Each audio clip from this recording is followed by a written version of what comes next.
Before we start today's video, I wanted to read you a message that I've just got in from Jai now.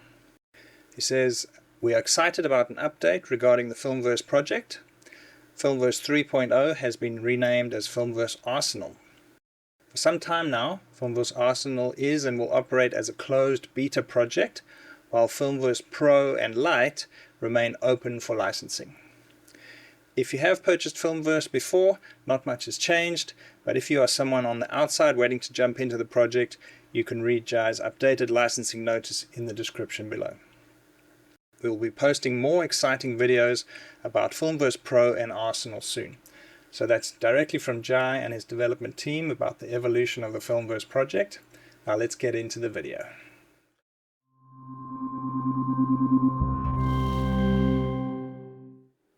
Hi there.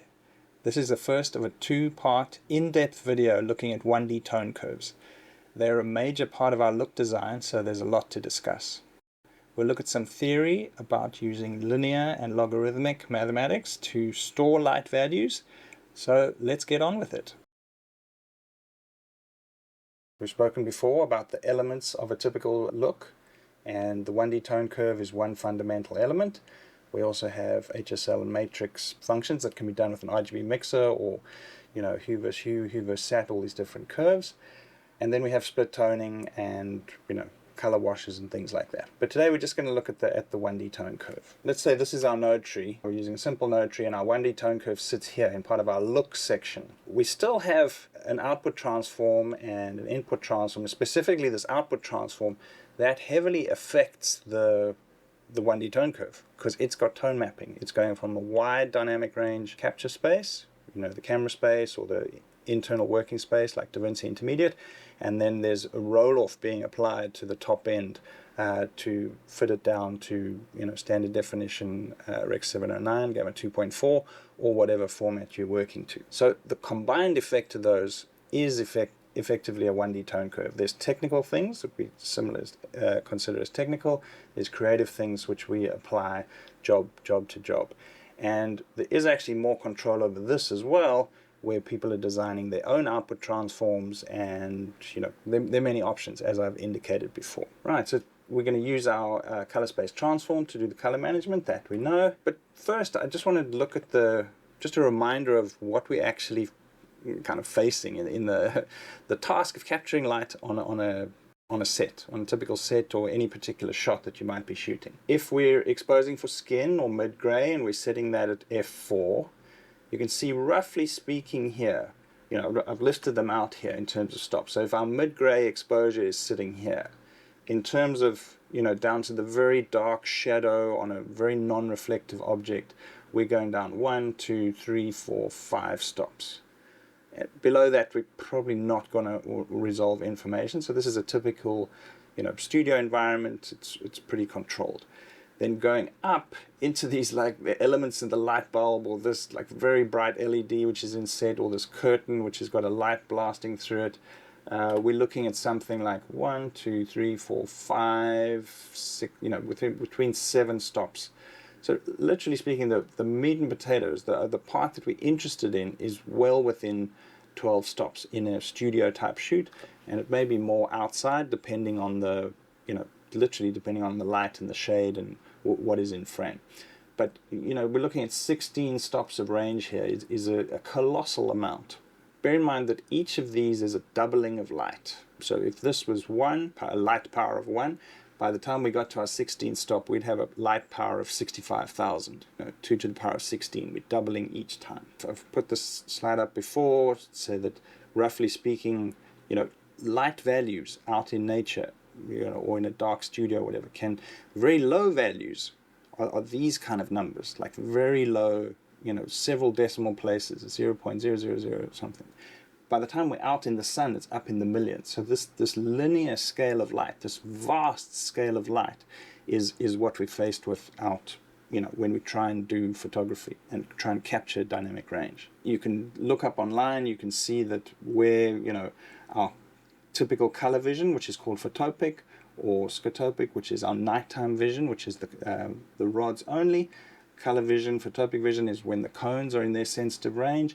And this chart kind of shows, you know, like in cinema, which is a 48 nits or standard definition television or HDR, all the way up to, as I mentioned, you know, the sun in its glory blazing in the midday. It's up in the several millions.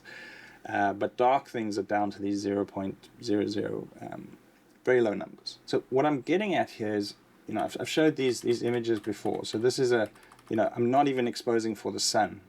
But if I keep, you know, each of these is one stop down, and, you know, 20 stops later, I get to a point where I can now expose underneath this roof the very dark values. So a scene could have 20 stops of range in it if it's something extreme like this, something milder like this, something like 12 stops. It's a good thing to go and go shoot these bracketing tests, and you can see if you place the highlight in the middle of the range, the vector scope range, how many stops do you have to move up to get the darkest part, and you can get an idea of what the dynamic range of that scene is. But essentially, by the time we're in the post-production working space, we have some way of saying that our mid-gray in linear values is at a value of 0.18, 18% reflectivity, and then our perfect diffuse white reflector, I mean, there's no such thing, but let's assume, just for the sake of theory, is a linear value of 1,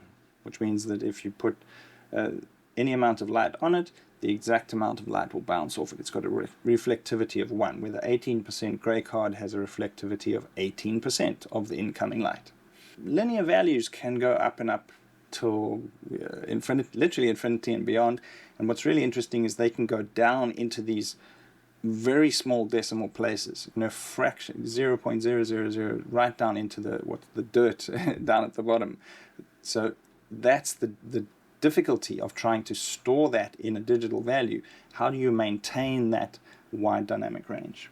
There's a file format called EXR. You may have encountered it, and it's the backbone of the ACES exchange format, and essentially it's 16-bit floating point values. Now, if you want to learn more about it, if you're technically inclined, you can go to the Wikipedia page and you can see, you know, half position floating point format. And so it's a 16-bit format, and essentially it gives us the ability to go from minus 65,000 all the way to plus 65,000, but not in integers. We can go into fine steps, like as we approach to 1 and below 1, fractions of 1, we can get into very fine details.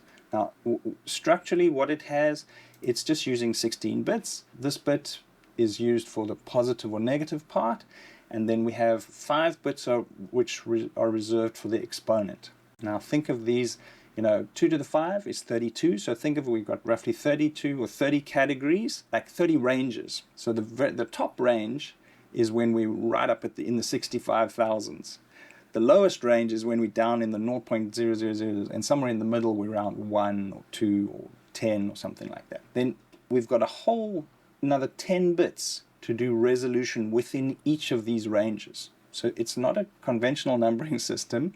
I mean, it's people who work in computers, this is totally conventional. It's a binary system, but there's an exponent and a fraction. So what I don't want to kill you with maths here, but all that is saying is that you see these ranges here. So basically I've got 30, in ACES, the 16-bit floating point, we talk about mid-gray in the middle here, and that we can store 12 stops down from mid-gray and 18 stops up from mid-gray. Now you can see that this top stop here is in the, its lowest value is in the 32,000s of this supposed linear light, and its maximum value is 65,000. And the steps within that range of 32,000 to 65,000, it's got 10 bits, 1,024 steps, and each step is 32 of these linear light units. So you can see that we're at a massive values, big steps between each. So low resolution, we'll call it big jumps when we're in the very bright values. Now let's look at all the way at the other end. You know, we've got 4 decimal places, we're down 5 decimal places, 0.00006 to 0.0012. So again, that's a doubling, same as 32 to 65,000, but this is our precision within that. We've also got 1,000 steps at this precision within that range. So you can see how it scales. It's exactly what I've described as the linear light that we'd find out in nature, from a very dark night all the way to the blasting sun. Obviously that's an even bigger range, but this is a very adequate range for us to store stops of exposure. I mean, if you think 30 stops, is that enough? I mean, I've shown you the scenes that are pretty much 12 stops, pretty much covers everything.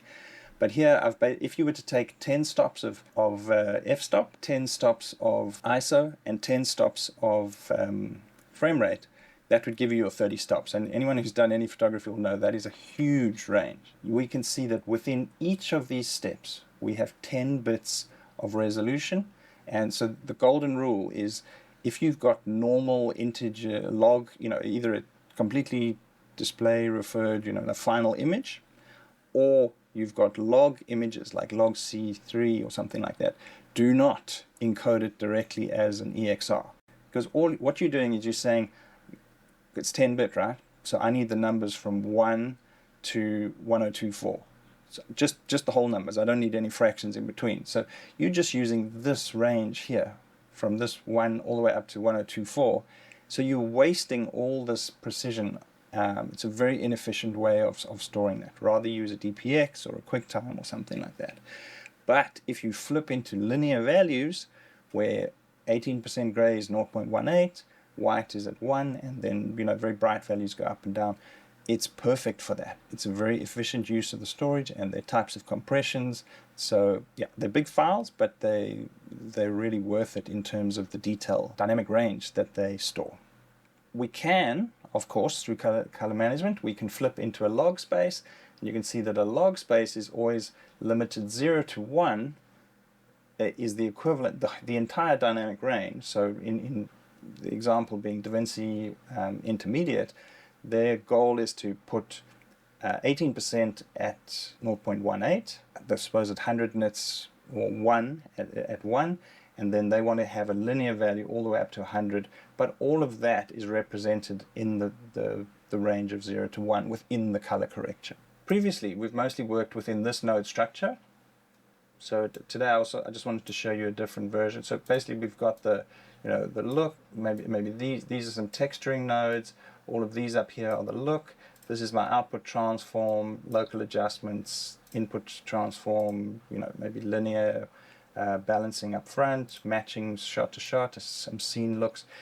All of that is in one page on the clip level. So what I've done here is I've gone to the general options, and I've enabled the node stack layers, and I've added an extra layer. So my first one is going to be my clip level, my second one is going to be my look level, and I'm going to separate essentially all of this out onto the separate level. So I've put it on another node here, another instance of the shot, and so that's all my clip stuff, just as I had it here in the beginning. It's essentially that part, and then I've separated out the look into here. So that's texture, my HSL and matrix. These I've put extra ones because I just want to have this extra, because we're going to focus on the 1D curve. I've got some options here, but typically my 1D curve would be, mostly I get by with 3 nodes. The first node would be my actual contrast. So for example, I could just put in, remember we always want to pivot on mid-gray unless we actually want to move mid-gray. So for DaVinci Intermediate, our mid-gray is 0.336. So if you're in the primary tool here and you're using the contrast, make sure you set your pivot point correctly, and then we can add contrast as needed. I also like to have separate control over the highlights and the shadows. So I'm going to discuss some various techniques on how to do that, but I found this to be quite a nice structure. So whether you're going to be using a spatial highlight control like these, which are actually image aware, it's content aware as to what's nearby it and what surface area it fills of the image, you could use this. In terms of the shadows, it could be some examples like this black offset here in the HDR tool. You could actually use these lower ranges of the HDR tool to do some amount of lifting. That's currently my thinking of a nice efficient way of handling the concept of a 1D tone curve. So that's it for the first of this 2-part series on 1D tone curves. In the next video we'll look at various tools and ways of creating 1D tone curves, and we'll test them on some very high dynamic range test charts. But looking forward to see you then.